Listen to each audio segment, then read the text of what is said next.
Hong lama. Tanpa nomen kekuatan pemisah, tanah peninggalan dewa tidak dapat dipertahankan lagi, dan seluruh ruang terus-menerus runtuh. Gerakan mengerikan itu membuat pembangkit tenaga Golden Immortal terkejut. Sua. Hai. Mengalir cahaya dari peluit masa lalu di langit. Pada saat ini, tidak ada pembangkit tenaga listrik yang berani tinggal di tempat peninggalan dewa yang runtuh ini. Beberapa pembangkit tenaga Heaven Immortal dengan kekuatan yang tidak mencukupi bahkan terlambat untuk melarikan diri, dan ditelan oleh space track yang menabrak itu. Tidak sama sekali. Seluruh kelompok Qin Yichen, meskipun mereka melarikan diri dari istana kuno terdalam, tetapi kekuatan keseluruhan mereka cukup kuat, dan mereka melarikan diri sebelum reruntuhan benar-benar runtuh. Barang sampah, kemana kamu lari? Di belakang Qin Yichen, Yulan sangat marah sehingga dia mengejarnya dan dibawa pergi oleh surga abadi di depan dirinya. Ini adalah rasa malu seumur hidup. Meski kecepatan badai beruang tidak sebaik Yulan, tapi dia tidak jauh di belakang. Pada saat ini, dia memancarkan atmosfer kekerasan, seolah-olah dia tidak sabar menunggu bocah dewa langit di depannya menjadi 10.000 keping. Meskipun 1000 liga kerajaan sudah memiliki token dari klan macan tutul, tetapi itu bukan badai beruangnya, dan token ini ada di depannya dan diambil oleh dewa surga. Bagaimana dia bisa rela? Kedua orang ini sepertinya tidak menyerah, merasakan niat membunuh dingin datang dari belakang. Qin Yichen merasa sedikit tidak berdaya. Tidak bisakah orang-orang ini melihat bahwa kesempatan hanya diperuntukkan bagi mereka yang memiliki kesempatan? Youlan II telah mencoba sebelumnya, dan mereka gagal. Bagaimana mereka bisa menyalahkan diri sendiri? Nak, ada semacam kamu yang tidak lari seperti tikus. Melihat bahwa dia akan dibuang, beruang itu marah dan berteriak. Kekuatannya sangat kuat, tetapi dalam hal kecepatan, jelas kalah dengan pembangkit tenaga listrik di level yang sama. Bodoh, sebaiknya kau terus mengejar orang. Melihat kesedihan dan kemarahan Xiong Bao, Yulan tidak bisa menahan diri untuk tidak berteriak. Dan sejujurnya, jika orang bodoh ini meninggalkan tim, dia belum tentu berani mengejar Qin Yichen. Bos, pria bodoh ini terlalu sombong. Kalau tidak, mari kita kembali padanya. Mendengar omelan Xiong Bao, wajah Ziyun tidak bisa menahan amarah. Jika kekuatan menghancurkan diri mereka sendiri dan mereka memarahi mereka seperti ini, kuncinya adalah, apa yang kalian seperti Golden Immortal 8 Heavenly Layer lakukan di depan bos?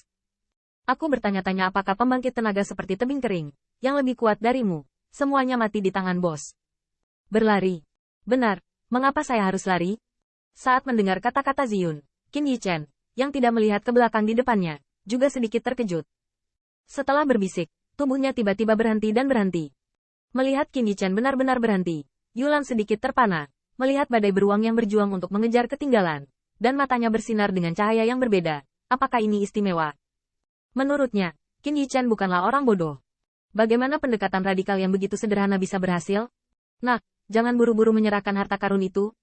Apakah menurut Anda ada orang yang memenuhi syarat untuk harta ini? Dalam hal ini, meskipun badai beruang juga agak tidak terduga, tetapi hanya jika itu adalah keabadiannya yang perkasa. Biarkan yang terakhir memiliki kesetiaan yang diakui. Dan segera, dengan nada perintah, berteriak keras. Aku berkata, pria besar, apakah ada kesalahpahaman di antara kita? Qin Yichen tidak bisa menahan tawa ketika dia melihat ekspresi kemarahan diri Xiong Bao. Salah paham. Kamu dengan patuh menyerahkan harta, dan tidak akan ada kesalahpahaman di antara kita. Beruang itu mendengus dingin, dan masih bangga dengan wajahnya, dan dia melirik Yulan di sudut matanya, seolah dia berkata, melihat tidak, bocah ini tidak yakin denganmu, tetapi di depan Lao Su. Dia tidak harus menyerahkan kesempatannya. HMPH, bodoh. Dalam hal ini, Yulan hanya berbisik di dalam hatinya. Dia tidak percaya bahwa Qin Yichen berhenti karena idiot bodoh itu bisa memiliki aura raja. Kalau tidak, yang pertama tidak akan berani memenangkan harta di depan mereka. Kamu masih salah paham. Maksudku, kenapa kamu mengejarku? Mengapa Anda membiarkan saya menyerah? Qin Yichen menggelengkan kepalanya, tertawa. Nah, kamu berani bertarung denganku? Meskipun badai beruang agak lamban, tampaknya juga bereaksi saat ini. Dia dengan dingin mendengus, dengan kepalan tangan dan keabadian yang luar biasa menyapu, atas kekuatanku. Bang! Xianwei menyapu langit dalam radius 1000 kaki, dan awan hancur. Merasakan atmosfer di sini, pembangkit tenaga listrik yang takut melarikan diri dari tanah peninggalan dewa tidak dapat menahan diri untuk tidak melihatnya. Ini badai beruang, aura ini, sangat kuat. Yah, bukankah itu yang ada di sekitar Xiong Bao, kamu Lan? Ya, apakah Yulan dan Xiong Bao baru saja mengejar anak dewa langit itu? Yaitu, kemungkinan reruntuhan mendarat di tangan anak itu. Heaven Immortal bodoh ini. Beraninya kau berhenti. Apakah karena kamu tahu kamu tidak bisa lari, dan berencana untuk berjuang keras? Melihat pergerakan di sini, banyak pembangkit tenaga listrik mendekat dengan tenang. Meski takut pada Youlan dan badai beruang, banyak pembangkit tenaga listrik yang pulang dengan tangan kosong di reruntuhan memiliki rasa keberuntungan. Meskipun tampaknya seluruh kelompok Qin Yichen tidak mungkin untuk menahan Yulan dan badai beruang, tetapi jika 10.000 harus menderita di kedua sisi, bagaimana mereka bisa membuatnya murah? Melihat Bearstorm yang sombong, Qin Yichen hampir tidak bisa membantu tetapi menyembunyikan wajahnya. Kesempurnaan lapisan surgawi emas abadi 8 memang tidak lemah. Tetapi, berdasarkan ini, dia tidak memenuhi syarat untuk mengucapkan kata-kata besar di depannya. Maaf, kekuatanmu tidak cocok dengan nadamu. Qin Yichen meregangkan tubuhnya sedikit, senyum cerah muncul di wajahnya, dan ada awan ungu di dekatnya. Dia tidak takut pada dua orang di depannya. Badai. Mendengar ini, kulit badai Siong benar-benar suram.